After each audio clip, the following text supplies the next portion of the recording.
One of our big aims here is to produce finest quality berries possible.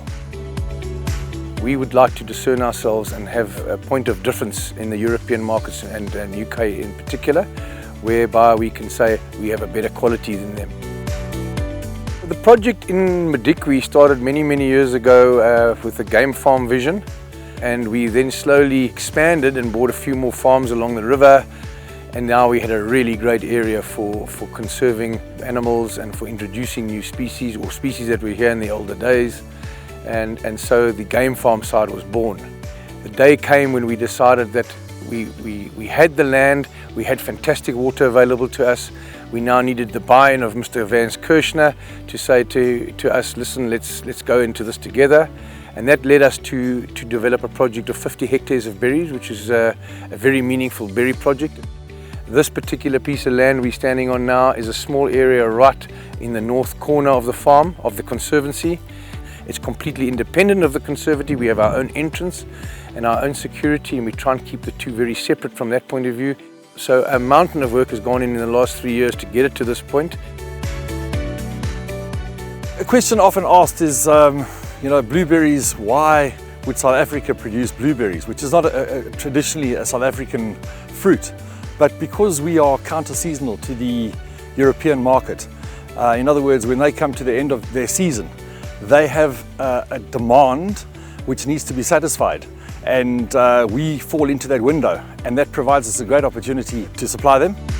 Because our target market is the European market, it's a very discerning market, and a European buyer or consumer is very worried about the origin of your product, where it comes from, were people marginalized, was the planet marginalized, was harm done to the environment. So we here in Madikwe have to ensure that we sort of tick all the boxes in terms of making sure that it's sustainable farming and that we don't do anything which is detrimental or harmful to the planet. To ensure that we in fact meet all the right criteria, we are audited on an annual basis by Global Gap, which is good agricultural practices, and we have to get 100% pass rate basically, with only a few minor non-conformances allowed.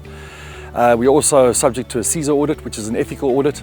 So our clients need to know that we aren't marginalizing or exploiting any of our workforce and things like that. They come across and they interview our workforce, look at our workers' condition. And then we obviously on the pack house subject to the BRC audit. And these all give the customer peace of mind that in fact we aren't exploiting any of the factors of production.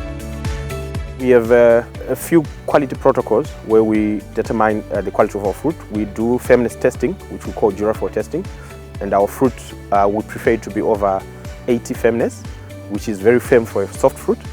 And we also assess for any other cosmetic defects. I've been in post-harvest for the past 5 years, but I'm a food scientist by profession, so I've been in the food industry for the past 10 years. If we have audits like BRC, Global Gap, CSA, I make sure that we comply to those standards. I started working at Madikwe Berry at 2017 as a security guard, and the company showed potential, or they give me a chance to grow. That's when I came into production right now, where I had the chance to be irrigation fertigation supervisor.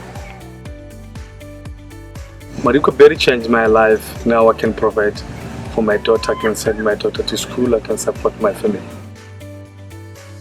So we're playing a really big role now, and we're probably the biggest upliftment project by a long way in this particular little node of the country. It's really lifting the community a lot, and we're very proud of that, and hopefully we can do that for many years to come.